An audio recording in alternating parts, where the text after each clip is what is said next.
Kak, aku disuruh bantu buat KPI untuk leader atau supervisor ke bawah. Ada 4 leader nih, kerjaannya beda-beda. Bingung mulai dari mana. Oke, thank you untuk pertanyaannya. Gue akan jawab sampai tuntas. Tonton sampai habis.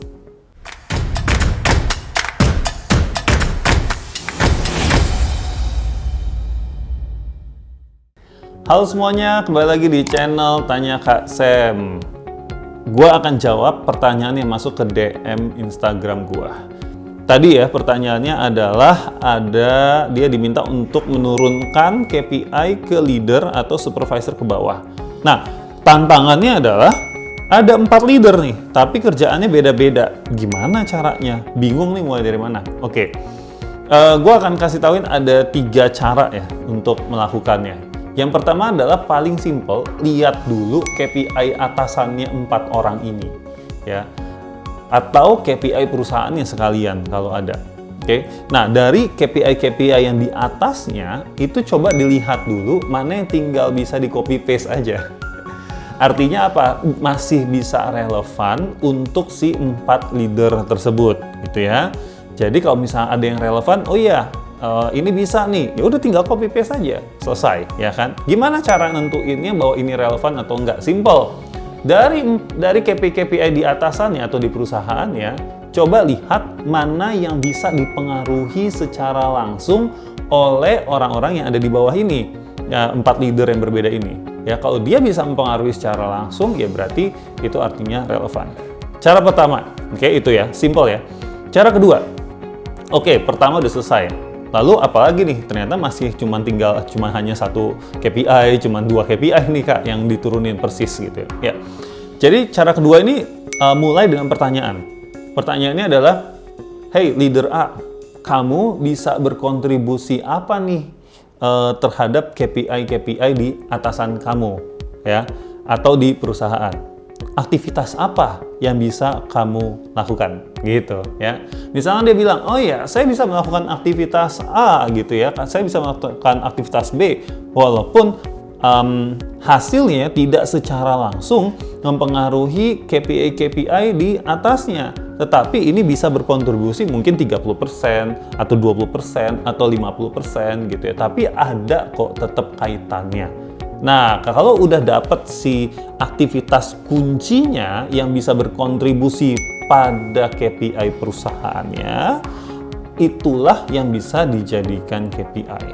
Contoh, kalau misalkan aktivitas kuncinya adalah dia harus melakukan maintenance mesin secara berkala dengan lebih disiplin misalnya. Karena dengan hal tersebut akan membantu untuk meningkatkan produktivitas secara tidak langsung, ya. Nah, berarti kan KPI-nya adalah berapa persen kegiatan maintenance itu dilakukan secara tepat waktu. Harapannya 100% dong targetnya gitu. Karena kalau nggak di-maintain secara tepat waktu, nanti mesinnya tidak optimal dan akhirnya mempengaruhi produktivitas dari pabrik tersebut. Misalnya kalau ini konteksnya adalah pabrik. Oke? Ya, jadi itu yang nomor 2. Saya simpulkan dulu ya supaya teman-teman balik lagi gampang memahami. Yang pertama adalah lihat dari KPI atasannya mana yang bisa dia kontribut secara langsung, tinggal copy paste samain. Yang kedua adalah ditanyakan ke leader-leader di bawah ini aktivitas apa yang bisa kamu lakukan untuk membantu KPI yang di atas. Nah, KPI-nya adalah KPI untuk leader ini adalah dari KPI aktivitas itu. Oke ya? Nah, yang ketiga, kalau 2 hal itu udah selesai, kalau teman-teman perhatiin, 2 hal itu kan sebenarnya nurunin ya, namanya juga cascading. Di atas ada strategi apa, ada target apa, diturunin ke bawah. Nah, yang ketiga, jangan lupa juga, bisa juga kita buat KPI berdasarkan job description-nya. Jadi, 4 leader yang berbeda-beda ini punya job desk yang beda dong pasti kan. Nah, apa sih pekerjaan intinya mereka, pekerjaan kunci mereka, pekerjaan yang menyita waktu mereka, pekerjaan yang paling impact-nya paling besar di mereka. Nah, itulah yang harus dijadikan KPI ya. Itu aja sih. Jadi ada 3 hal ya. 1, copy paste langsung ya, turunin langsung. Yang kedua, diturunin melalui aktivitas. Yang ketiga, melalui job description mereka masing-masing. Semoga video singkat ini bisa ngebantu.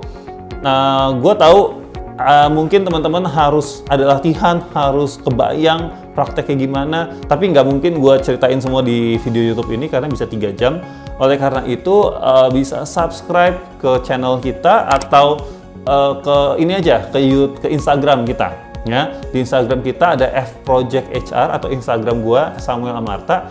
Nah, di situ kita biasanya kasih info tuh kalau ada kelas tentang pembuatan KPI. Nah, di mana di kelas itu kamu bisa bawa KPI kamu, lalu kita akan liatin, kita akan cek udah bener atau belum. Ya, tapi kelasnya ini random banget. Kalau kita ada waktu kosong baru kita mengadakan kelasnya. Tapi biasanya sepanjang tahun kita emang udah banyak waktu sama klien-klien yang lain sih gitu. Jadi stay tune aja. Saya berjanji di tahun ini akan ada kelas tersebut, tapi nggak tahu kapan dan nggak tahu berapa banyak gitu. Karena itu betul-betul hanya bukan bisnis utama kita untuk mengadakan public training seperti itu, karena kita lebih ke arahnya B2B ya, di hire langsung sama perusahaan. Well, anyway, thank you for the questions, thank you udah nonton sampai habis, dan jangan lupa share ke teman-teman yang menurut kalian membutuhkan. See you.